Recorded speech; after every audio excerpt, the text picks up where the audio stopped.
ઉપલેટા તાલુકાના ગધેથળ ગામે વાળા પરિવાર કબીરજી બાપુ તેમજ લાલ બાપુ પરિવાર દ્વારા ભાગવત સપ્તાહનું આયોજન કરવામાં આવ્યું છે। ઉપલેટા તાલુકાના ગધેથળ ગામે ગાયત્રી આશ્રમ ખાતે લાલ બાપુ પરિવાર દ્વારા અનેક કાર્યક્રમો કરવામાં આવે છે, જે દર કાર્યક્રમમાં ગાયત્રી મંદિર ખાતે હજારો શ્રદ્ધાળુઓ પધારે છે। ત્યારે આ ગાયત્રી આશ્રમ બાજુમાં ગધેથળ ખાતે ફરી એકવાર ભાગવત સપ્તાહનું ભવ્ય આયોજન કરવામાં આવ્યું છે। વાળા પરિવાર દ્વારા કબીરજી બાપુ પરિવાર અને લાલ બાપુ પરિવાર દ્વારા ગધેથળ ગામ ખાતે કરવામાં આવ્યું છે। ભાગવત સપ્તાહનું આયોજન કરવામાં આવ્યું છે, જેમાં વાળા પરિવાર અને લાલ બાપુ પરિવાર દ્વારા સર્વ સાધુ સંતો અને ગિરનારમાંથી પધારેલા તેમજ દરરોજ જે કલાકાર આવે છે તેને સાલ ઓઢાડી તેમજ સન્માનિત કરવામાં આવે છે। ઉપલેટા શહેરમાંથી પધારેલા મહેમાનો, રાજકીય સામાજિક આગેવાનોના સન્માન કરવામાં આવ્યા હતા। વાળા પરિવાર દ્વારા ક્ષત્રિય સમાજના આગેવાનો, મહામંત્રીઓ, માજી મુખ્યમંત્રી તેમજ અને પ્રમુખો સહિતના મહાનુભાવો પધાર્યા હતા। તેને પાઘડી પહેરાવી સન્માનિત કરવામાં આવ્યા હતા।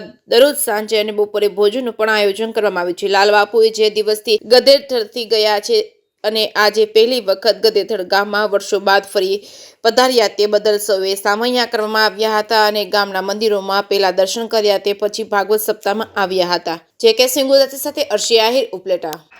ગધેથળ ગામની અંદર કબીરજી બાપુનો પરિવાર અને પૂજ્ય લાલ બાપુના પરિવાર વતી ભાગવત સપ્તાહનું યજ્ઞ ચાલુ થઈ રહ્યો છે।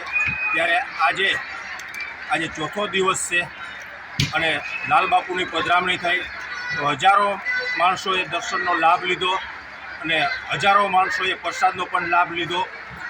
ઘણા બધા સૌરાષ્ટ્ર ગુજરાતની અંદરથી બધા સંતો પધાર્યા, રાજકીય પણ ઘણા બધા પધાર્યા। માજી મુખ્યમંત્રી શંકરસિંહ વાઘેલા, પ્રદીપસિંહ, હકુબા, અમારા સ્ટેટુ તેમજ કેશવદેવસિંહ, બધા તમામ આજુબાજુના બધા આગેવાનો, માતાઓ, બહેનો અને અમારા આમંત્રણને માન આપી અને આ અમારી ભાગવત સપ્તાહને, અમારા પ્રસંગને દીપાવવા માટે આ બધાય જે અમારા પ્રસંગને દીપાવવા માટે બધાય પધાર્યા છે, આ બધાયનું આ તકે અમે વાળા પરિવાર, અમારા કબીરજી બાપુના પરિવાર અને પૂજ્ય લાલ બાપુનો પરિવાર અમે એમનો ખૂબ ખૂબ ધન્યવાદ પાઠવીએ છીએ અને એનો શબ્દથી એનું સ્વાગત કરીએ છીએ।